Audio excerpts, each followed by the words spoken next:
what I'm going to do is sort of share some, I think experience is best to give you some insights as well, because obviously a lot of this I've thought about, and I kind of built a lot of my businesses and where I am today really based on networking and the power of networks as well. And it's really important to understand how they can add value to your business, to your own life actually, because let's face it, you can't really put a piece of paper between our businesses and our own personal lives these days. And what networks do is provide you with insights. They actually help you to manage risk and reduce risk. I'll come on to that in a moment. And essentially what they're doing, Eileen alluded to this, I kind of look at it as a sort of tech guy, really, as almost data. What you're really reaching out for and bringing is data. Data you probably didn't know you needed to know, and probably data in some ways you didn't know which was out there. And that data can be shared experience, and it can be very much insights as well. So I'm also going to ask some questions, I think, in the Q&A. I'm not sure where they're coming from, but far away, ask me anything. I'm pretty open about stuff, the good and the bad. And what I'm going to try and do is give you some top tips to essentially what we're all trying to do really is maximize the potential of our business. And I think it's a fantastic sort of scheme, this. And I'm going to sort of talk about at the end how you use this kind of opportunity to really build your own network. So I always use an example, but it's a Donald Rumsfeld. I can't help using it again. It's the known knowns that we all know, and we all we deal with them. It's the known unknowns, so the stuff we know we don't know, and we often go and find out and get the answers, or sometimes we just don't find the time to and we forget. And that could become a risk. But the big issue and also the excitement of being an entrepreneur or business owner are the unknowns. So they can be bad, but they can also be opportunities as well. And by building networks, what you're basically doing is you're helping to reduce the number of known unknowns, and potentially you're going to learn about unknown unknowns, the good and the bad as well. So I've managed to get my Rumsfeld analogy in again. I think it works quite well. So I think if you set the scene, it's very, very hard in business these days to keep up. And if you look at the pace of technological change, and I can't help talking about technology, it's accelerating. And we're living in an age now, which is I think I'll just about see it, where we're moving from a linear growth to exponential growth. And the human mind cannot get its head around that. I mean, we can't get a head around how fast, dare I mention it, COVID expands. That's exponential growth. And that's the same in business and technology and AI. Markets, globalization, digital networks, digital marketing. There's all these opportunities that often you don't have enough hours in the day to really understand them all. But understanding them all and being able to sort of leverage them is essentially a competitive advantage over your local competitors, or even your global competitors as well. So it's really important to try and realize that the world's changing very quickly, and by growing networks means that you can reach out, you can understand that world. But it could be a local, it could be international, but you begin to understand more about your business, the people you're trying to serve, the people you're trying to hire, the whole spectrum. And there are also opportunities out there that exist that you just you've got a finite amount of resources. How far can you take your business with those resources, and how far can you take it with new resources? But there are opportunities out there that you probably don't understand. It's interesting hearing Eileen, who's a lawyer. I'm a lawyer as well, talking about her online. I didn't quite understand exactly what it was, but she's talking about with a law firm, and we're online, and they've made that decision to invest in that and move online. And she's learning from people that probably aren't lawyers, but they have people with similar businesses, with similar dynamics, similar customers, similar profiles, and similar ways of delivering services. Don't think that because they're not a lawyer like you or whatever you do, they won't understand your business. Business at the end of the day is business. It's a P&L. There's customers. There's a margin to make. There's managing all the admin expense in the middle, and hopefully you can make a profit out of it as well. So we'll come on to that as well, about a problem shared is a problem sort of halved as well. So let's talk about my background. So my background is I'm actually a lawyer by training, and I was an investment banker as well. Now, I talk a lot about social capital, and networking is essentially social capital. Some people are very lucky. They're very natural networkers, or they're born with it because they come from a particular place. Some people aren't quite that lucky. So I grew up in Lancashire, or Stoke-on-Trent, and I moved to Lancashire. And I had limited social capital. When I said I wanted to go into business, people said to me, become an accountant. And that was kind of the advice I got, basically, which wasn't particularly the great advice. So I sort of thought, well, what do I do? So I kind of took it upon myself, and I did this naturally. It wasn't something anyone really taught me. It was to network, and network some more. So I networked to get my first job in law, really, in London, to meeting people, someone said to me, I was meeting the right people. This law firm's looking for trainees. I managed to get in there. I struggled to get into investment banking, so I was networking. I met somebody that said, "Oh, this guy might be able to help you." And that kind of long story, I can't do it now. I ended up working for BTW and then Credit Suisse. So, and what happened over time is, and that was kind of my professional life until about 2000. But after that, I then went into business really. So I was always in business, like side hustles and things I invested in, but not really running businesses myself. And that's where I really took it upon myself to network. So the first business I made some real money was networking in the US. So you hear about these SPACs now, companies like cash shell companies trying to buy companies and take them onto the stock market. I was trying to do one of those in 2004. So I went off to Manhattan, believe it or not, with my little suitcase, built a website that looked like Goldman Sachs. But basically it was me and my mate. And I went around Manhattan and just networked. And I built this sort of network of hedge funds. And I brought their money essentially back to the UK, invested into businesses and my own ventures. And that's how I made my first money. It was by networking in actually a different country. And that's how I really got my start. And then over time, my network, so one was kind of law, one was sort of professional generally, one was finance, one was these kind of funds in the US. And they're like a Venn diagram. They were quite separate. But over time, what I begin to find is they began to overlap. And when those bubbles overlap, that's super powerful. So over time, I built a network now where I probably can actually, I can meet probably anyone within 1 degree of separation. Joe Biden, the Queen, ministers, you name it. And I'm probably one person removed from almost anybody on earth that I'd actually need to talk to. Excuse me. So, people I've worked with, people I've met socially, and I was always aware that I wasn't sort of, I was really aware that, oh, who's this person? I wasn't sort of brutal about it and annoying. You got to understand that human relationships, have to be a two-way street. So it's fine, meeting somebody and saying, it's like when I was a young lad, you'd meet some girls and someone would say, oh, what's your mate called? That's really annoying. So So what we try to do in business really is to meet people, find out who they know, but actually you've got to add some value. Why do you want to know them? People don't like to introduce you to people. They don't really know much about you. So you've got to work at it. I'll come on to that at the end as well. So I basically have just started a new business, and I'll tell you about the power of networking. I'm quite lucky in a way, because if I send someone an email, they tend to answer it.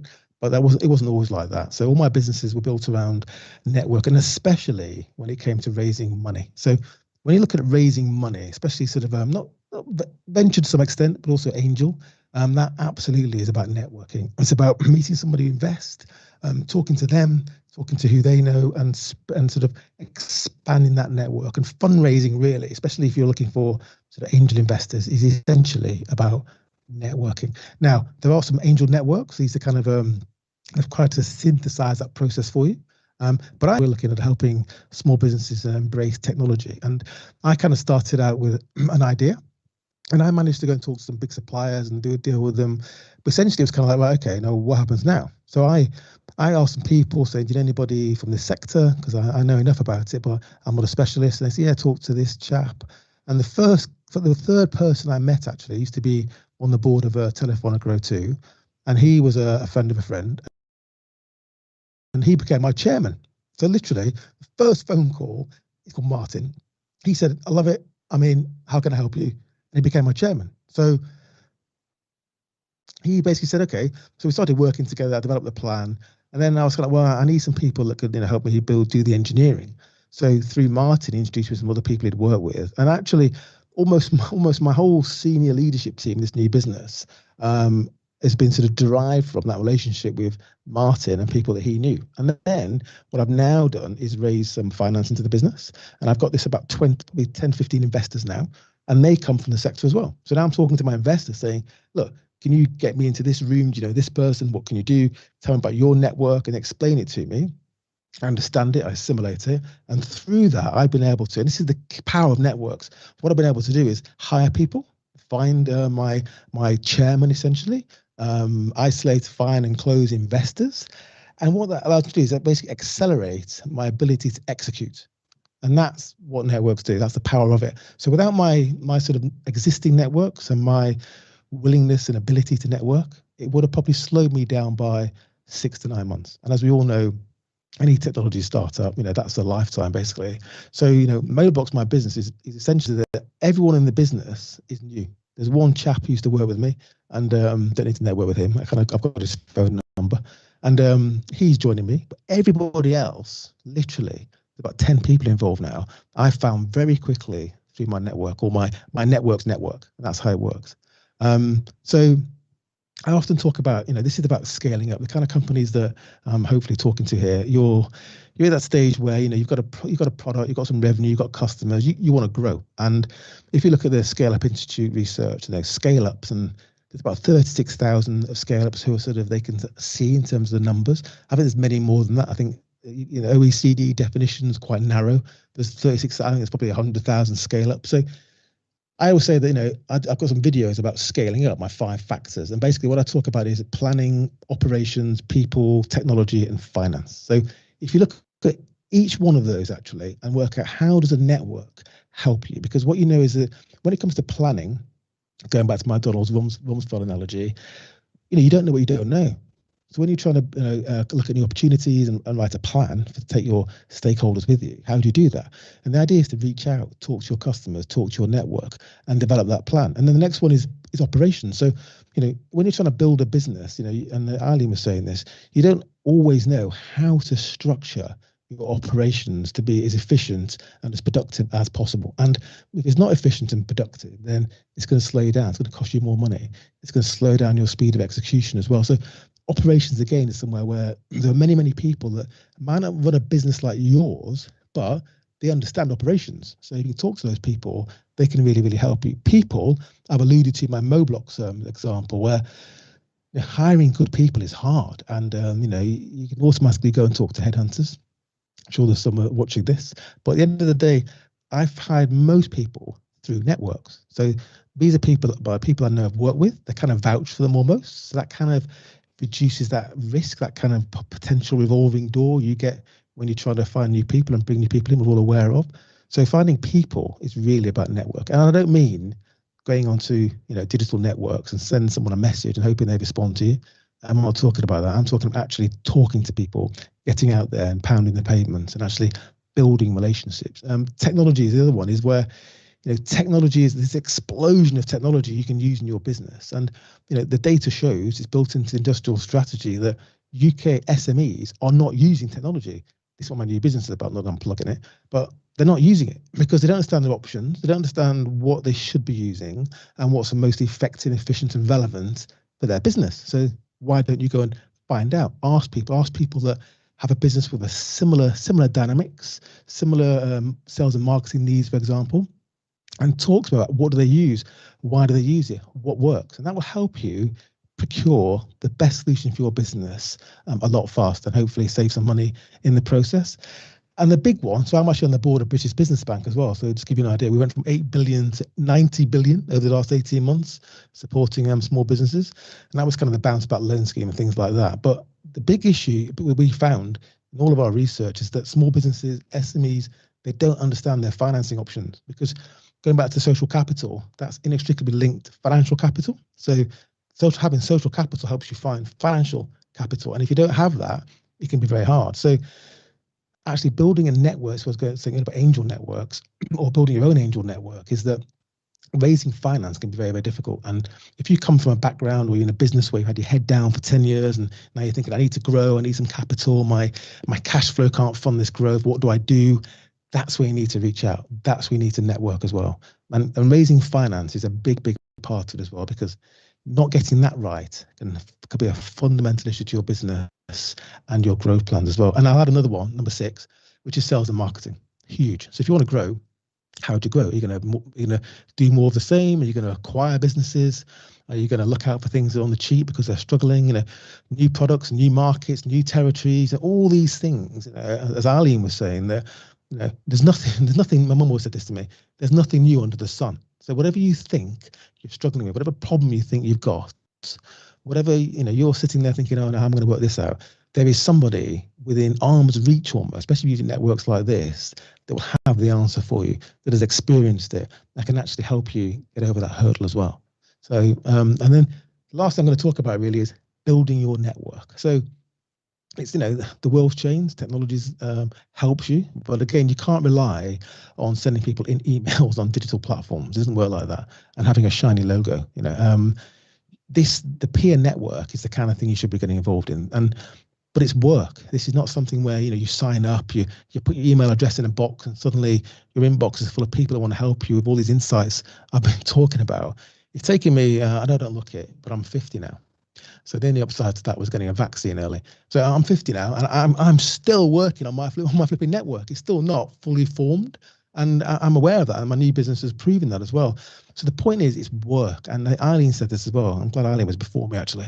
So Eileen said, a problem shared, a problem halved, but also you've got to get out of your business and start looking at around you. Hopefully, you've got people in the business that can keep the lights on, stop the wheels from falling off, so you can get out there and actually look at opportunities. And networking is not about biz dev, sales and marketing. People get bored of that very quickly. You might find a biz dev opportunity or a sales opportunity or a marketing opportunity on the way, but don't knock on people's doors trying to flog them stuff. That's what a salesperson does. You as the boss, the CEO, whatever you are, but MD, whatever you call yourself, your part of your job is to get out and look out ahead, stand on the bow of your ship, literally, and look at what's out there and plan to get from where you are, A, to that point you're looking at, which is point B. So there is some work involved. You've got to step out and take some time and make some time to get out of your business and network as well. And what things like the peer network do is give you a head start. Simple as that. You don't have to sort of think, well, how do I do it? How do I start? How do I find a mentor? How do I go about this? What should I be looking for? What is it that I don't know? What are my unknown unknowns? This gives you a head start, and that can be a huge advantage as well. And again, as I said before, when you're trying to build networks, make sure you can't always do this, but make sure it's a two-way street. And when you're building relationships, and this is why digital platforms are a bit limited. People do business with people. People like to network with people, meet people, and go out for dinner with people or lunch, whatever you want to do. And what you're building is a personal relationship, and they only work really, we all know this, if it's a two-way street. So think about when you're approaching somebody, what can you do for them? It might not be then, it might not be next week, it might be in a year's time, but remember your network. And this is what I do all the time. I will talk to somebody and I'll say, oh, you know what, my friend could talk to this person. And I will then email them or call them and say, you two, I'll do this email like once a day, you two should talk. And that's value. And they'll remember you that for that introduction. And that's about building value and embedding value into your network so that people remember you, basically. So I'm going to wrap it up now. And then you ask some questions. So what this is really about is data. It's about accessing as much data as you possibly can and bringing it in and understanding it and assimilating it. And I always say, and the last point I'll finish on this, is that I always believe that the best people to talk to about running a business, seeking advice, seeking insights, are people, believe it or not, it might sound strange, that run businesses, entrepreneurs, people like you, because they've got the scars and they might not understand the answer, but they might know somebody who has, and they might say, you know what, I've got the same problem. Let's work together on this to find a solution. And working together with a team, well, not a team really, but working together in this kind of through these networks can really add a huge amount of value. So I'm going to leave it there. So my call to action, which is obviously, is to join the peer network. These things are really powerful. If it's something you're not aware of, if it's something where you're sitting there worrying about you've got a problem, don't. Share it. It is a problem halved if you share it. Engage with the network and use it, and I'll give you that head start you need.